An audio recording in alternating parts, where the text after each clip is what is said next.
us. I am Pilgrim, the director of the art fair. We will be introducing our panelists in a moment, but the subject matter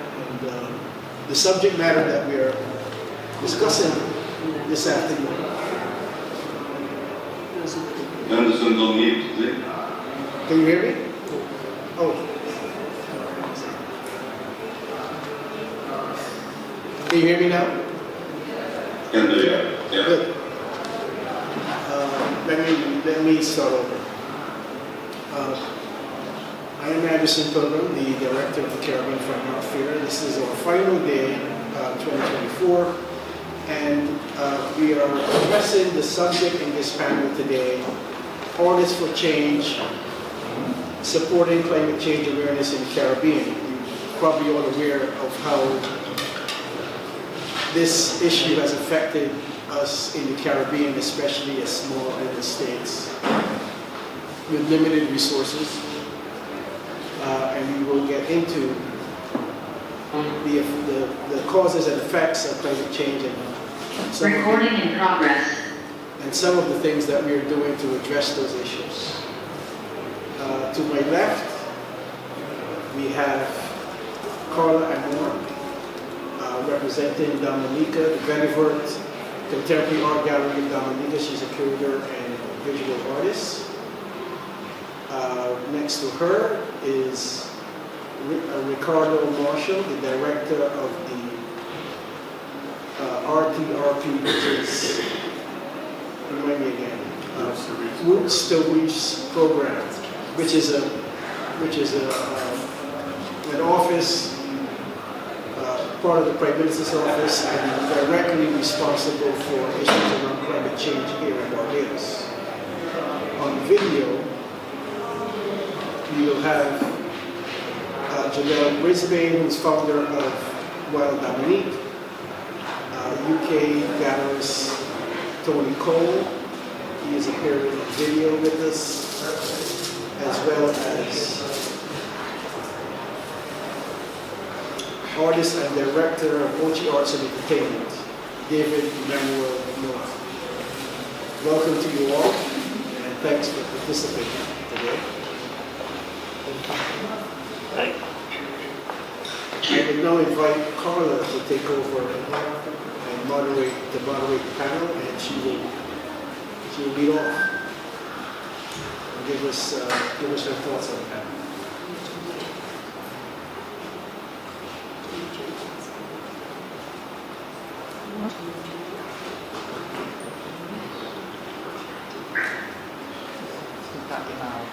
Go right ahead.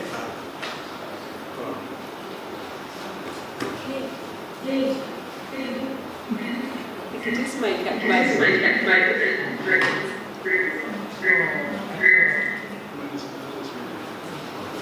Okay. Can you hear me online? Can you hear me online? Yeah. Are you ready, Carla? Okay. Sorry, I should have said 1 2 1 2 testing. As everyone would normally do. So, good afternoon. Many familiar faces. Wonderful artist colleagues and friends and family on a line as well. I wanted to also include Christelle, who was on our last presentation. She's coming in from Guadeloupe, and I thought it was so poignant, the presentation that was just on, that it meshed so beautifully with what we're going to be talking about. So I just invited her to come back on. So thank you as well, Christelle, for being with us. I also Thank you for having me. Thanks. I would also like to recognize important people in the room. Obviously, we are all important, but especially our National Poet Laureate, my friend Esther Phillips. Thank you for coming. Really honored to have you among us. Okay, so as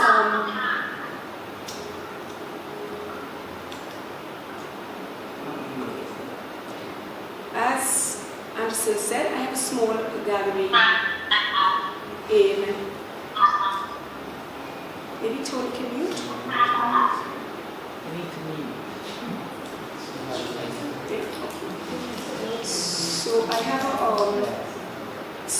in Dominica, and as I said, vetiver contemporary, providing a space for our local artists to show within a curated environment and getting some mentorship to grow their practice. And I was really coming back to Dominica after being away for a little while and not really being deep in the art scene, and I say deep because I get deep. It's just dawned on me over the past, say, 3 years how much creative expression there is in Dominica and in the Caribbean, especially after I was here last year. So I was approached by David and about doing a project with bringing Caribbean artists to the world stage, and I thought, oh my gosh, that's exactly why I started Vetiver Contemporary.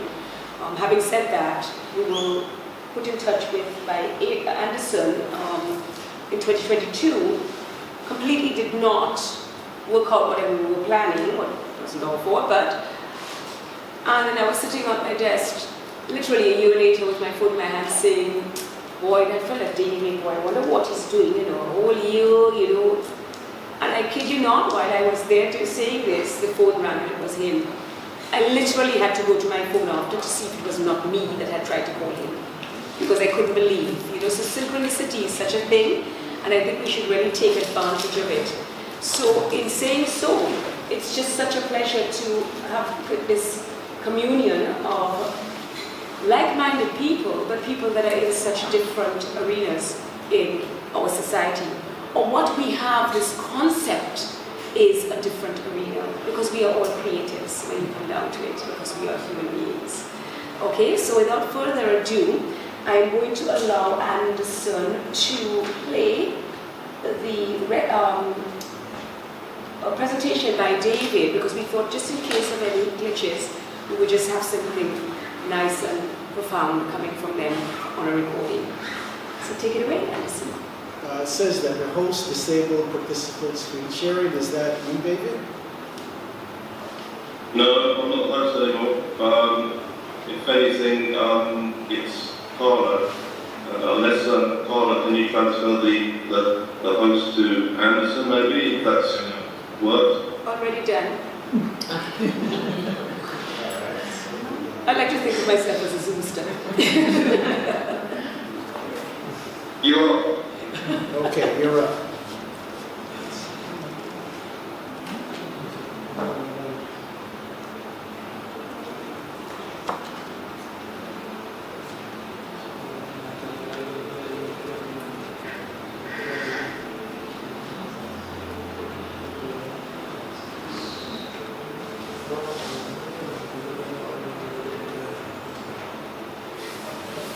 Hello, thank you for welcoming us to this Caribbean Fine Art Fair presentation.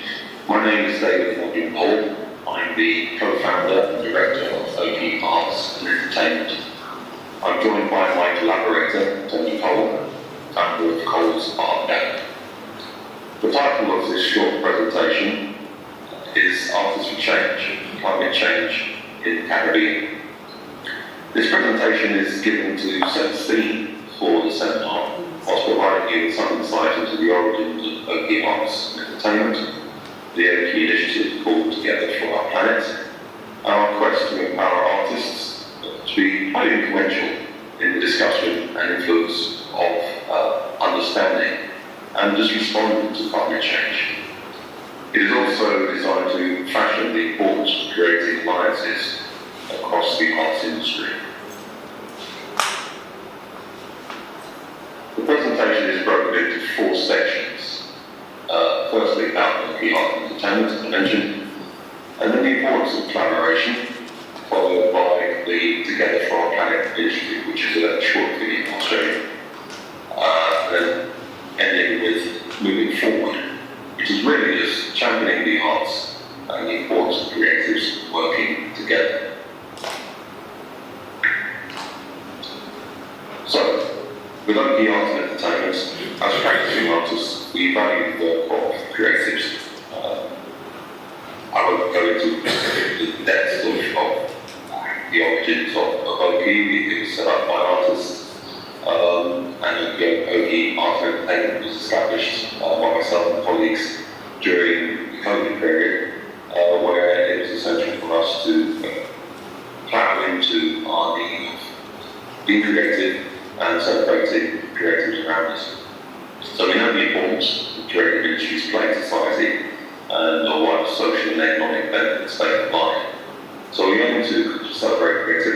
encouraging appreciation of arts from our platforms. Our more popular platforms will be our UK magazine and our magazine. We also have an online art gallery where we collaborate, as I say, with others such as Carla's art gallery and have physical exhibitions as well as online shows. But it's really a case of bringing attention to artists, bringing the public's attention to the importance of artists and celebrating emergent as well as successful artists currently in our ranks. We work directly with musicians, visual artists and creative professionals, building strategically our marketing campaigns across various mediums. I'm glad to say that we are further establishing colleagues with the Caribbean Art Fair as well as others. This is a fine example of this. Together for Our Planet, the project is a collaboration between the Arts and Entertainment and Phoenix FDA Limited, a sustainability strategy consultancy, strategic consultancy on their part. Now, it was inspired by the UK Creative Earth competition. OK Arts and Entertainment and Phoenix FDA invited young artists from around the world to creatively engage in key topics of concern at the COP26 Climate Change Summit in Glasgow.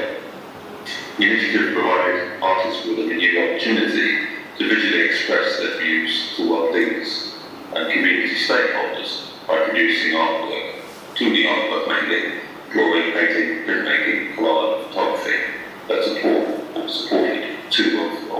at least the two categories of protecting what you love.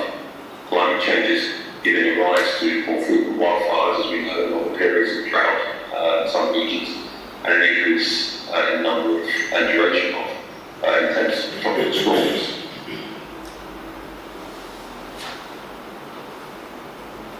Glaciers shrinking, plant and animal ranges are shifting and going extinct, and humans could save thousands of species from existence if they can. So protect what you love was a theme that encouraged our artist participants to express their concerns, highlight their needs, or highlight what they held out their dignity, and wanted to highlight the effects of climate change. The second option was a future beyond neoliberal capitalism.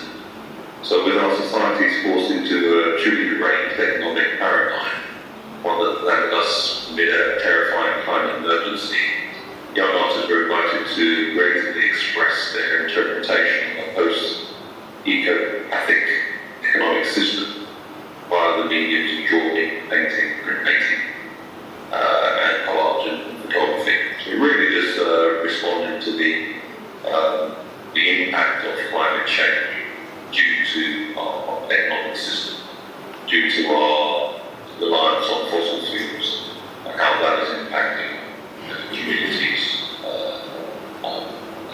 the ecosystems, our weather, and so forth. So, moving forward in partnership with Holt's Gallery, in partnership with Edinburgh's Contemporary Fine Art Gallery, and of course CaFA, we are forming Eastern Caribbean State Visual Arts Project. This really is an open door for further discussion, exploration, and understanding how creatives, environmental practitioners, and governments can address our regions together, working in collaboration, working and using the arts as a medium in which to express and propagate change. But it's really a case of starting here and using this as a launch pad to explore avenues which we can garner further attention to what's going on and further support in terms of how we as a region combat climate change. So I open the floor to my colleagues, to our guests, and look forward to further this discussion. Thank you.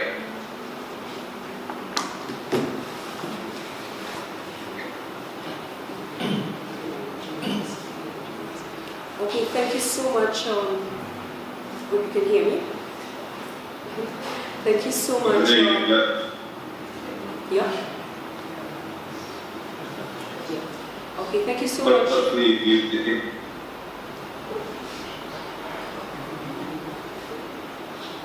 Okay, I'll just continue. All right. I think we could just go straight on to have Jeanelle make her presentation. Jeanelle is, well, she'll tell you who she is, but she's from Dominica. And I've known Jeanelle for a very long time. And her work as a scientist and activist is really bar none. So it was a real pleasure when she agreed to participate and present something here for us today. So thank you, Jeanelle. Good afternoon, artists and other writers. My name is Jeanelle Brisbane, and I'm a ecologist and conservationist from Peaceful Island, As we convene at this year's Urban Fine Arts Fair, I am honored to address you on this topic that resonates. Start that.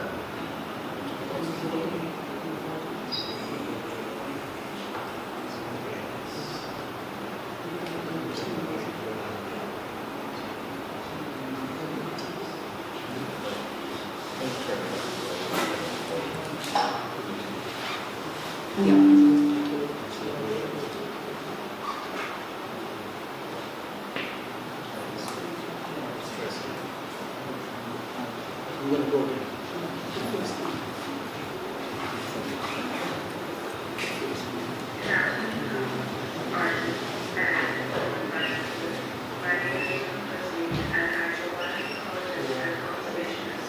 Can you hear? As we Pause it. convene at this year's Urban Fine Arts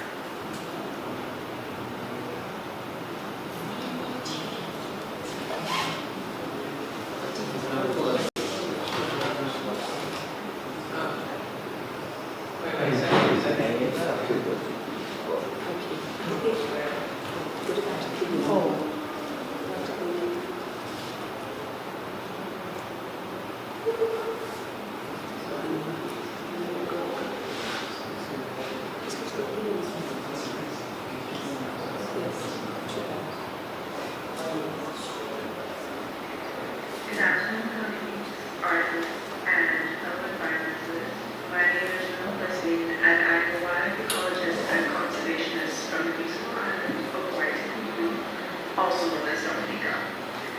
As we convene at this year's Urban Fine Arts Fair, I am honored to address you on a topic that resonates deeply with the spirit of our diverse artistic community, the vital role that the arts play in the preservation of our world's natural resources. As a conservationist, my life's work revolves around understanding and preserving the intricate dance of nature. Yet today, I wish to celebrate a kindred spirit, the artists among us who, like myself, are impassionate stewards of our environment. There's a common misconception that conservationists are a group of scientists running through the forest, collecting data, creating models, hugging trees, and chasing animals. And as wonderful as that sounds to me, conservation is not just a science or a job. It's a philosophy, a lifestyle, which allows it to exist and thrive across all cultures and in every single field, including the arts. As an ecologist, we often find solace in the precision of data and the meticulous study of the ecosystems and how living organisms interact with it. Yet in our pursuit of understanding, we must recognize the invaluable contributions of our fellow artists, those who weave the intangible threads of emotion, vision, and commentary into the fabric of our conservation efforts so that the information gathered can become understandable and accessible to all. Artists, like alchemists, have the extraordinary ability to translate the complex language of science into the universal tongue of emotion. Through your dedicated work, you translate the intricate dance of ecosystems and the delicate web of life into visuals, sounds, and feelings that pierce through the layers of our consciousness, transcending borders and ideologies. The canvas becomes a mirror reflecting the soul of our planet, urging us to recognize our role as stewards, rather than the destructive thought of conquerors that has encapsulated and plagued our modern societies. In our shared journey to safeguard the ecological treasures of the Caribbean, it is imperative to acknowledge this dynamic collaboration. To our esteemed artists, your influence extends beyond the confines of galleries and studios. It permeates our shared consciousness, evolving into a powerful catalyst for change. Within your creative realms, each stroke, word, snapshot, and movement holds the potential to serve as a poignant commentary, challenging our perceptions and compelling us to confront the uncomfortable truths of human impact and the roles we each play in this changing climate. Your creation transcends mere aesthetics. They emerge as calls to action, invitations to introspection, and catalysts for dialogue. As conservationists, we stand in awe of the transformative power of art, as it possesses the tools for advocacy and education to ignite passion and kindle empathy. This is why in 2019 we collaborated with our fellow Dominican artists to create the Trash to Art exhibition, where we turned discarded household materials and trash from our beach cleanups into profound reflections of the impacts of unsustainable human development on our health, livelihoods, and natural resources. It is through more of these collaborative efforts that we can seek to create a paradigm shift in our relationship with the environment, creating healthy, sustainable, and unified communities. That this fine atmosphere be a testament to the synergy between art and conservation, a celebration of the myriad ways in which artists contribute to our understanding of and response to climate change. May your work continue to inspire, challenge, and evoke a sense of connection with our environment, fostering a Caribbean where artistic expression and environmental stewardship intertwines harmoniously. Thank you for your dedication, your creativity, and your pivotal role in shaping the narrative of our shared environmental future. May the artistic voices gathered here today echo through time, leaving an indelible mark on the canvas of the Caribbean's environmental consciousness. Thank you.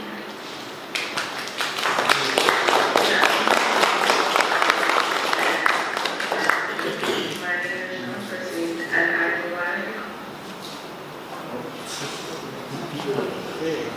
Thank you so much, Jeanelle. That's the kind of thing you do play on loop, right?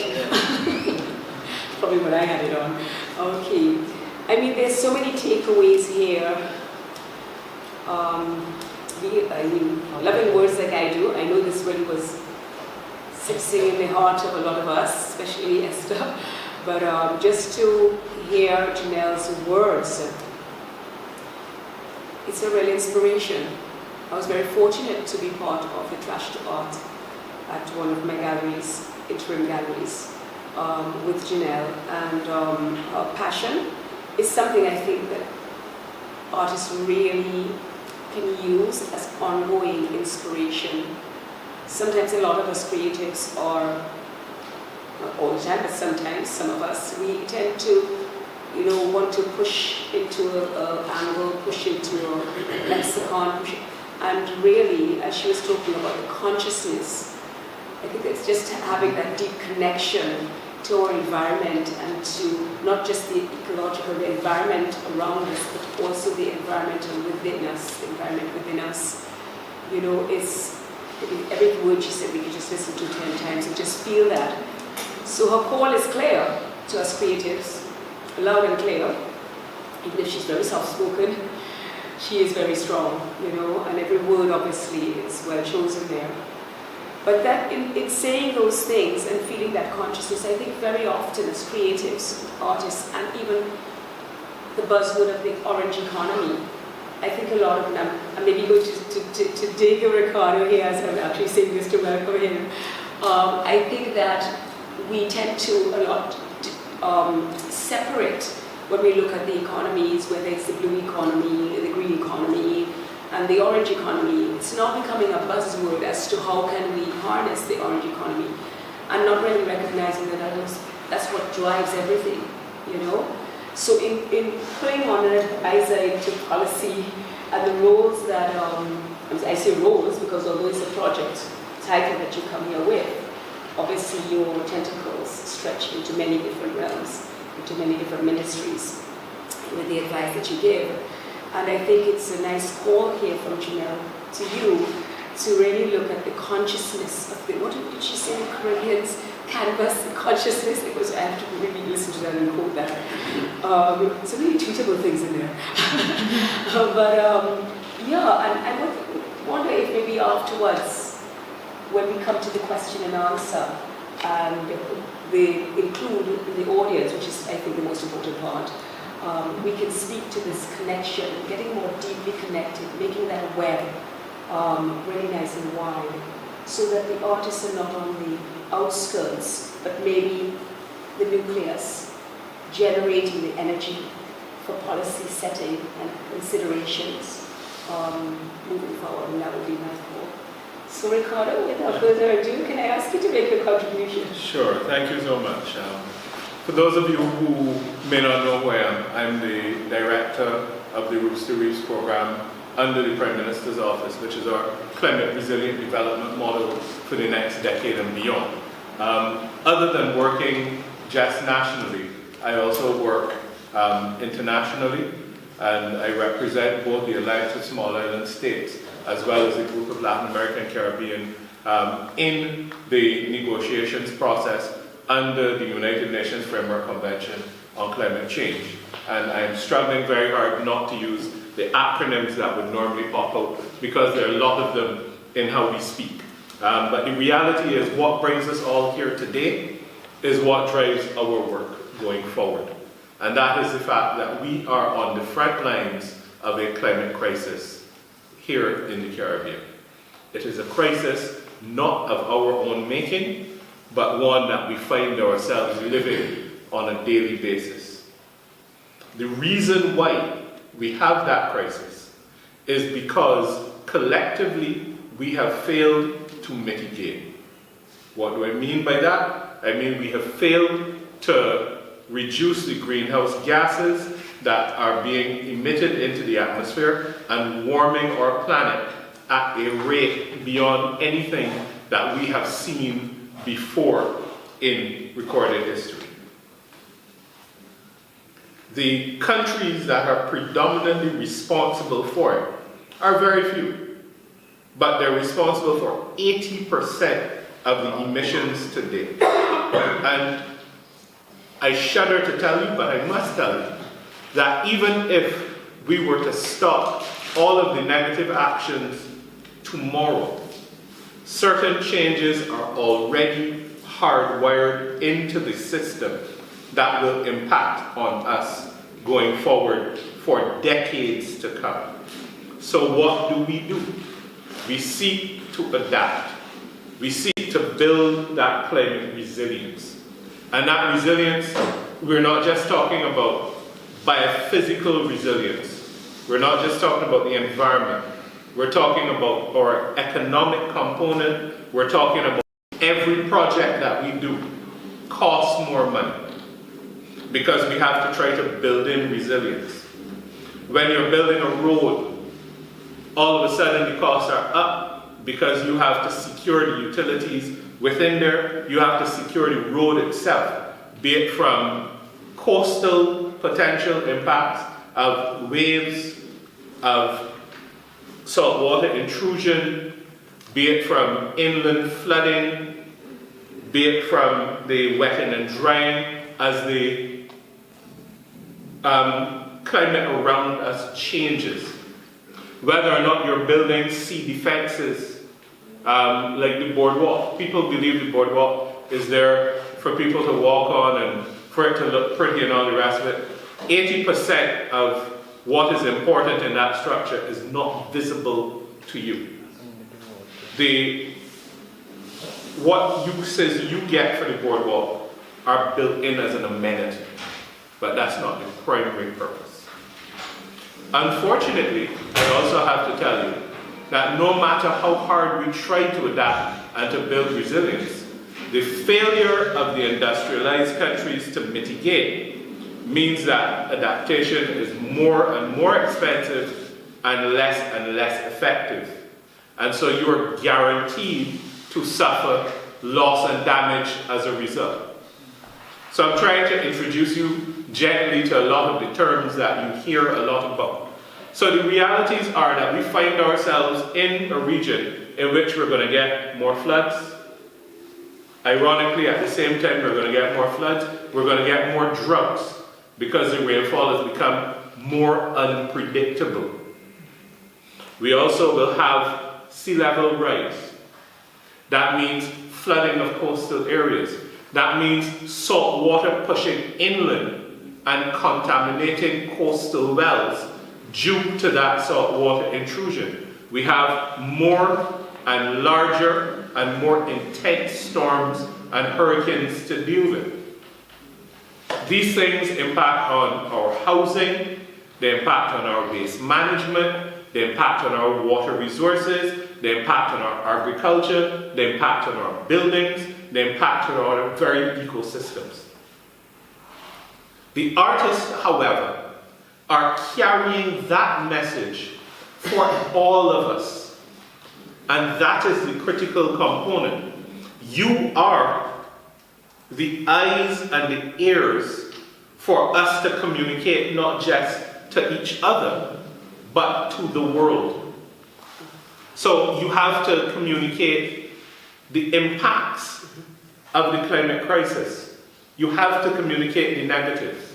You have to tell the stories of the struggles that people are facing, but you have to tell the story of what people are doing to seek to overcome those challenges and those struggles. Whether or not it is the visual arts, which is what we're seeing, the majority of which projected here today, but also when you're dealing with the written, when you have to put those packages together. How do you tell the tale of a Barbados that is in the top 15 most water scarce countries in the world? How do you tell the tale of a Dominica that lost 226% of their gross domestic product in less than 5 hours?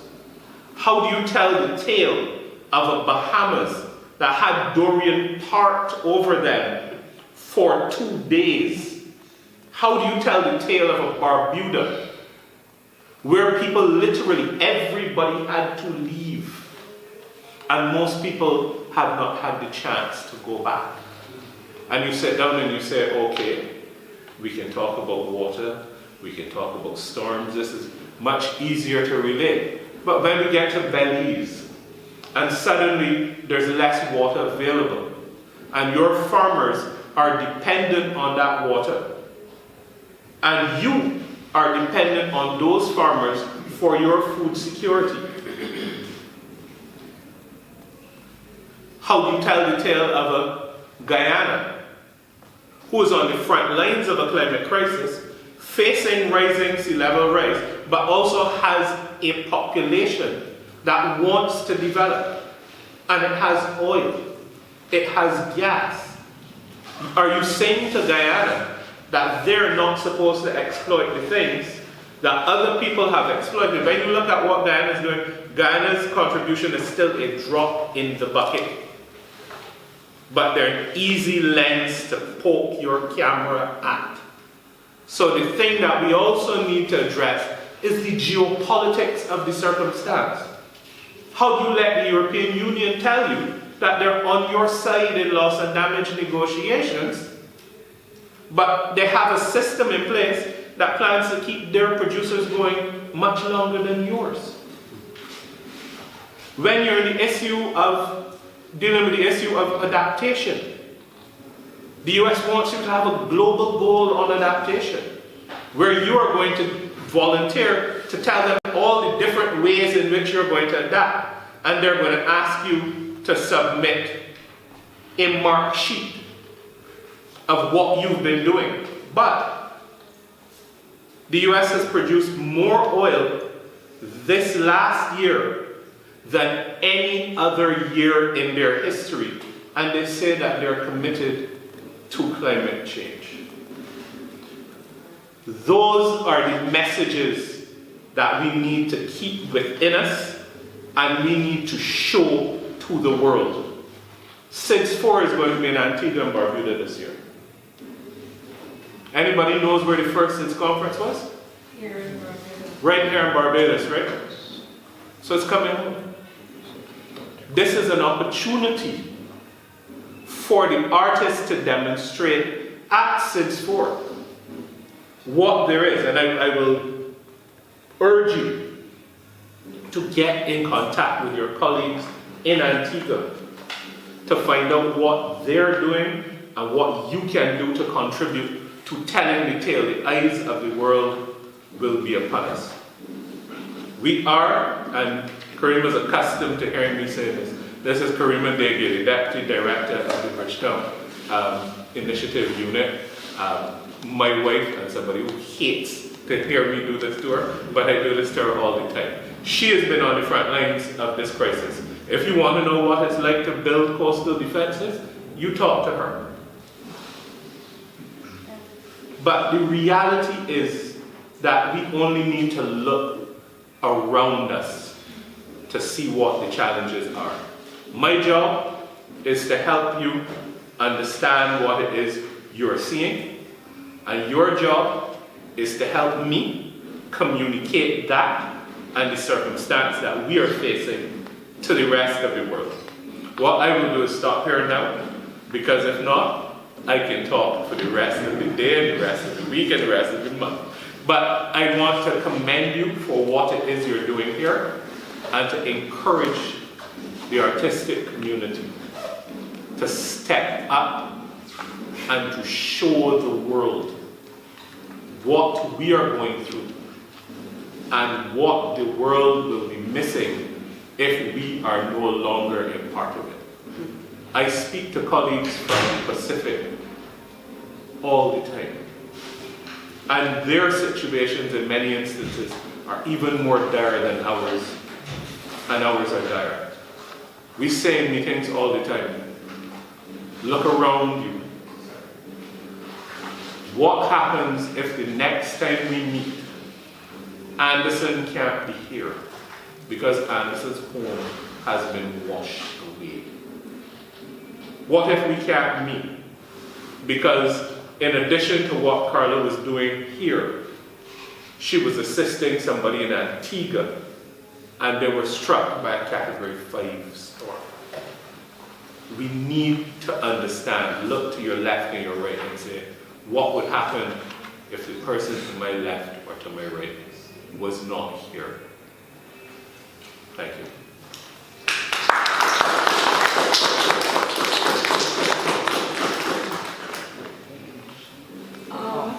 I think we lost our air conditioning, and with as many mature women in the room as we have, it would be very pleasant to have it back on, if possible. Well, I don't want to jest right now because it's a very real thing.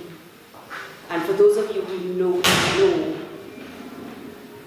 facing a Category 5 plus and trying to live out of it, it's not easy. So when you say about, what is the person in Antigua going through or whatever, it's a very real thing.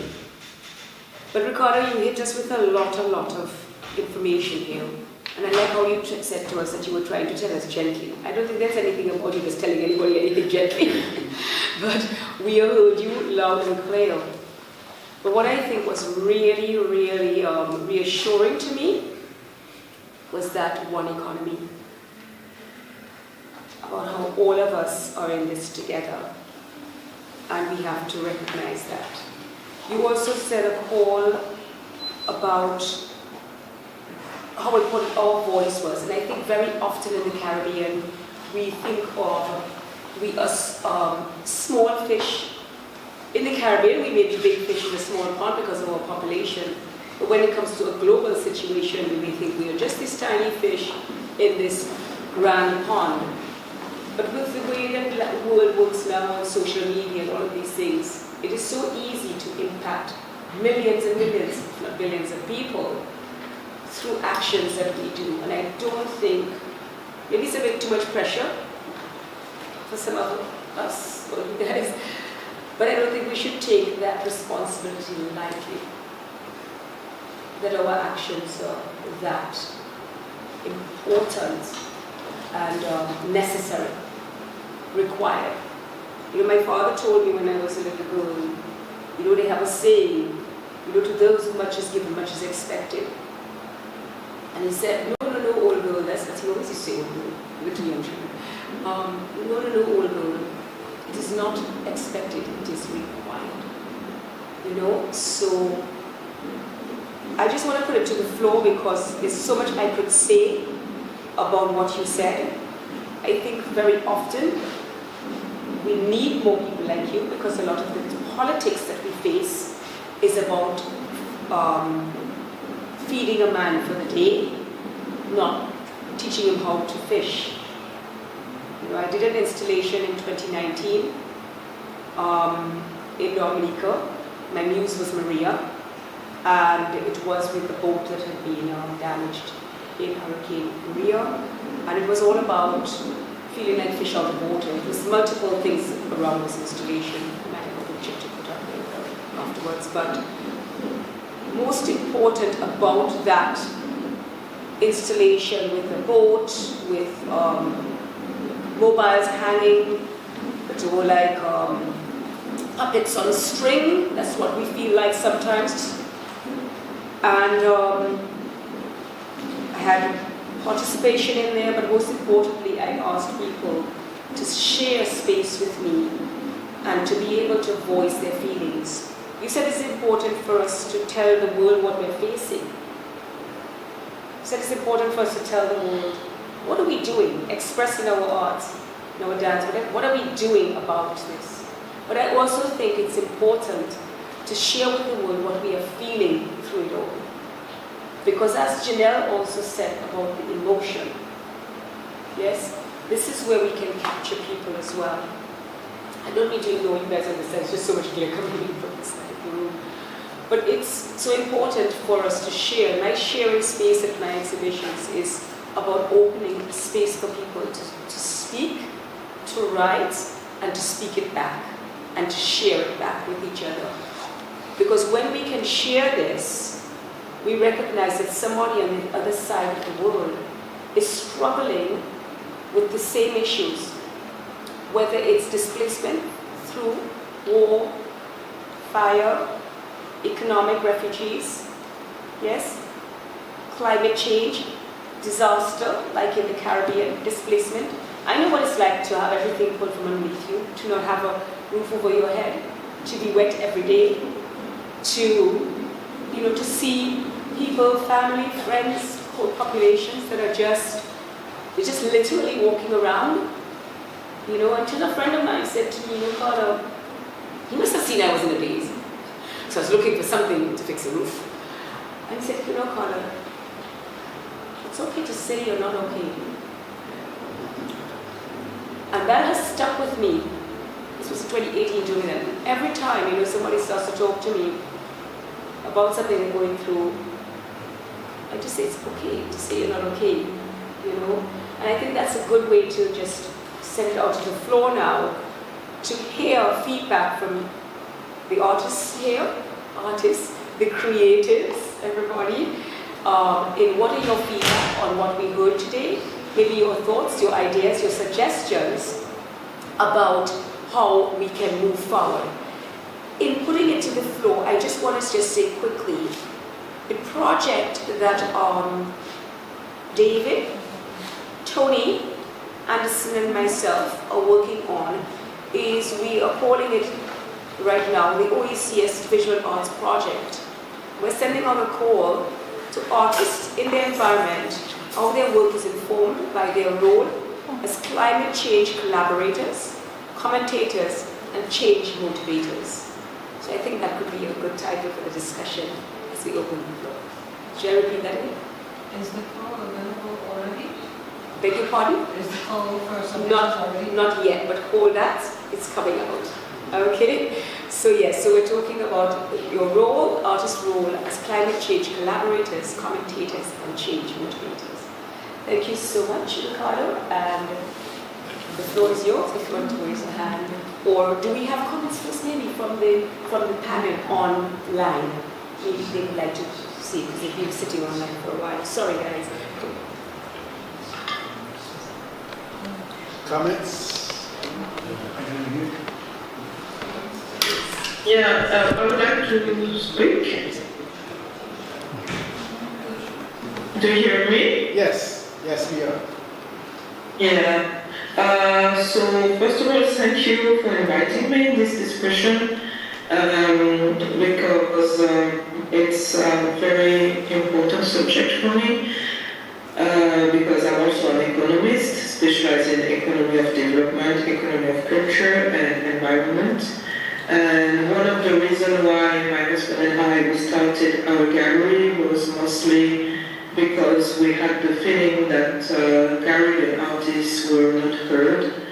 And so we started the gallery in Lisbon, and now we decided to move to Fals in Belgium because we wanted to be closer from the European institution and other institutions to raise awareness about the Caribbean issues. And it's true that they don't really hear us. They make a lot of plans, and most of the time it's without the people involved in the actual situation. Most of the artists that we presented at the CaFA fair are working on those issues. Just behind me, I would like to show you this artwork. I don't know if you can see it well. Yes. It's from Chantalia Kuma.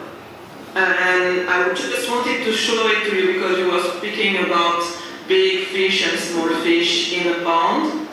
And the title is Babel. Big fish are eating the small ones.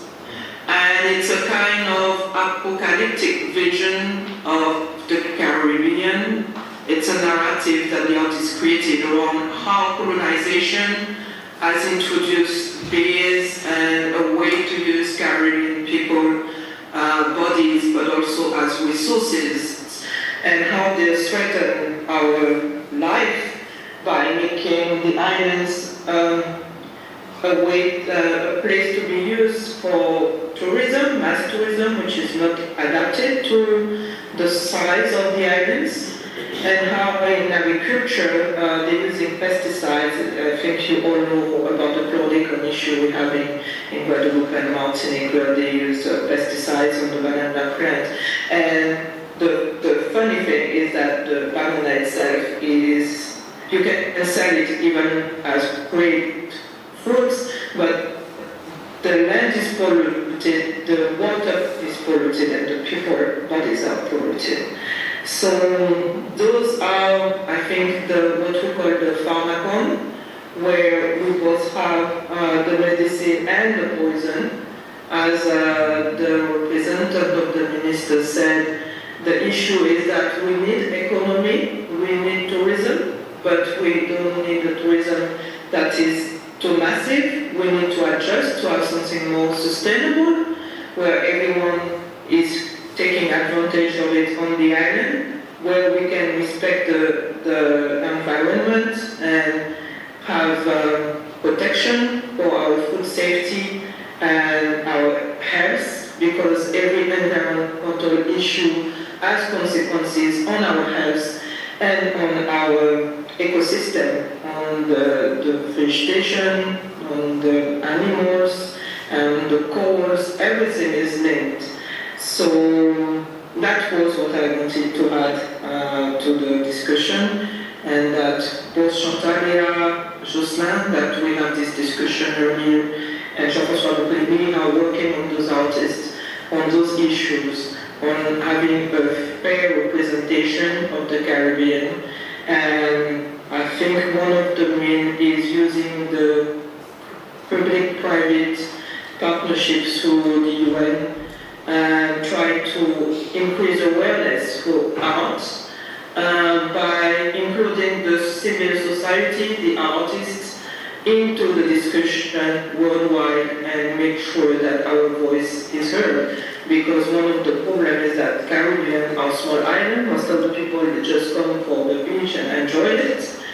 We are not a major part of the population of the world, but we are suffering what is caused by everyone else. So we have an issue there to make sure that the artists and everyone working around the subject are working together to make partnership so that we can be heard and seen, like what she said with the partnership for creativity, things like that.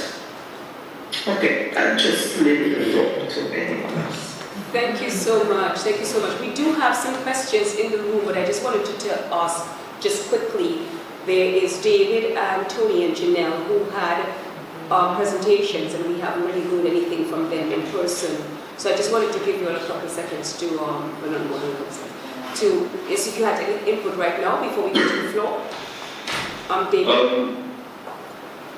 All I would say is that just to reinforce what my co-presenters and panelists have said, you know, all of the subjects, all of the topics that they mentioned are pertinent and interrelated to how we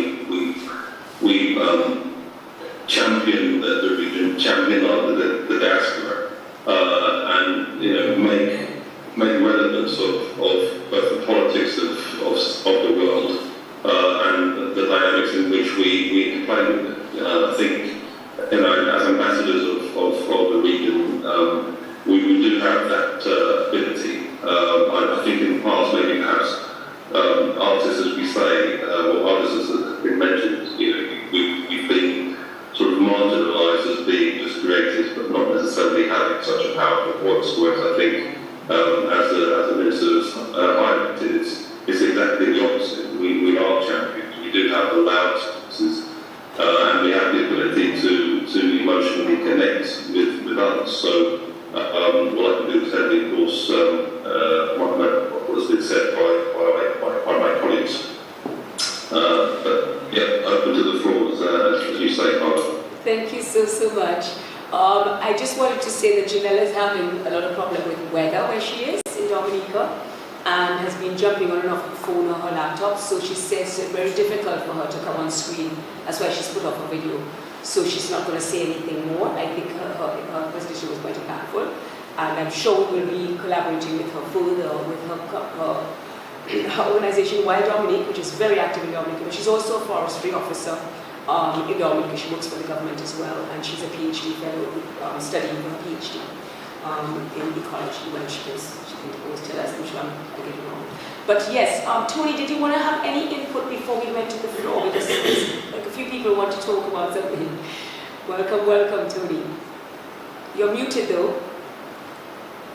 You're muted. You're muted. Sorry. How do I unmute you? Take your microphone. Yes, to press that little button. Yes, that big finger. Press it. Yeah. Hey. Can you hear me now? Yes. Right. Yes. Okay. Okay. Now I'm just going to say, if the floor's open, let the people speak. I'm hoping to hear. It would be nice to hear from them.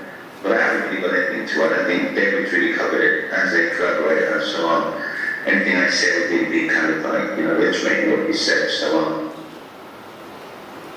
Okay, thank you so much, Tony. Right. No problem. Thank you. Question. Can you present yourself? Oh, yes, yes. and speak to us. Just thumbs up if you guys. Maybe I should stand up. Yeah, just go. My name is Dionis Ballester. I'm a founder and president of the House of Art and Culture from La Playa de Ponce, Puerto Rico. And Just a second, can yes. you hear him at all? On screen. Are you not hearing him speak? No. You need to okay. no, So Oh, wow. you can just push this chair and come closer. Which It's one? very important, obviously. right, when did I start right here? You know, Come because they let me speak into this microphone. Yes, why do they not? Whoever is next, they're Perfect. ready. I'm sorry. I just want to say, introduce myself.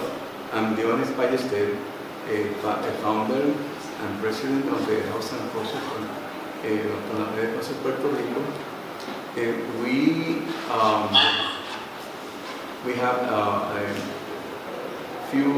have a mission. One part of the mission is the mitigation, because we think the art for today is different than the art from the past, and we think the art is for the new era, for this whole the third decade of the 21st century, and this art is talking about something else.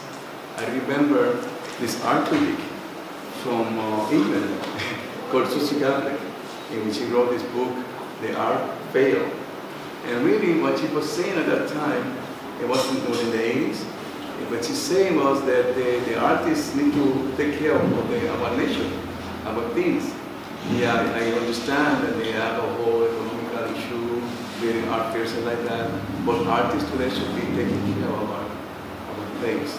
That's why I did a lot of work from that time to now. I remember one of the pieces that I did was called, was a print, it's called America.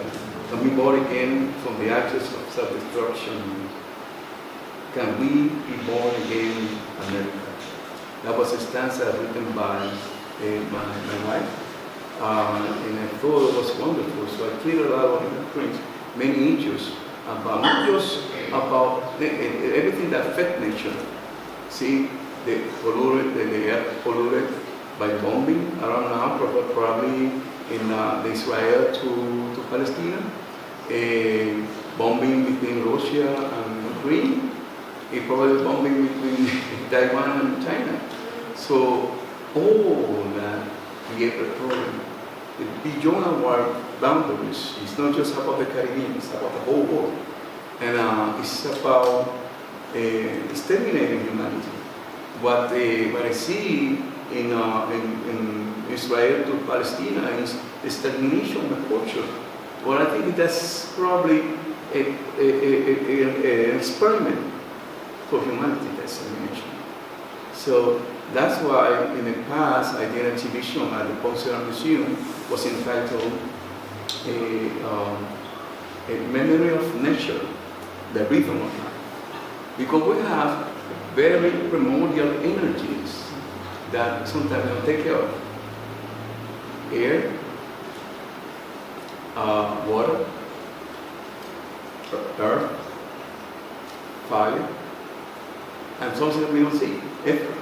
So I actually did an installation wondering about things, but what I did, in order to connect to earth, I connect to the Caribbean zone, which is the Caribbean with the sun every part of the world, but I connected the Caribbean zone and the idea of frequencies from the sun in order to connect the skylight, the museum, to the floor, and to how these elements move around frequencies.